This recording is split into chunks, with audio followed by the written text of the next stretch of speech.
ભરૂચના નવાડેરા સ્થિત શ્રી રાધાવલ્લભ મંદિર ખાતે વૃંદાવનથી શ્રી હિત મનમોહન ગોસ્વામીજીની મંગલમય પધરામણી થઈ હતી.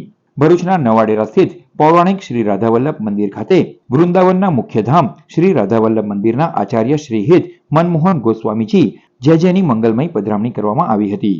નવાડેરા સ્થિત શ્રી રાધાવલ્લભ મંદિર ખાતે આચાર્ય શ્રીની પધરામણી થતા મોટી સંખ્યામાં વૈષ્ણવજનો તથા હરિભક્તો ઉપસ્થિત રહ્યા હતા. આ પ્રસંગે સ્થાનિક નગરસેવકોએ પણ ઉપસ્થિત રહીને આચાર્ય મનમોહન ગોસ્વામીજીના આશીર્વાદ મેળવ્યા હતા. ભરૂચ રાધાવલ્લભ મંદિરના શ્રી હિત કમલેશ ગોસ્વામી દ્વારા આ પધરામણી અવસરે ભજન કીર્તન તથા સત્સંગનું પણ આયોજન કરવામાં આવ્યું હતું, જેમાં જાડેશ્વરના વૃંદ દ્વારા વિવિધ ભજનોની સુરાવલી રેલાવવામાં આવી હતી. વૃંદાવનથી પધારેલા આચાર્ય મનમોહન ગોસ્વામીએ રાજ્યના પૂર્વ મંત્રી શ્રી કુમારસિંહ વાસિયાની પણ શુભેચ્છા મુલાકાત લીધી હતી.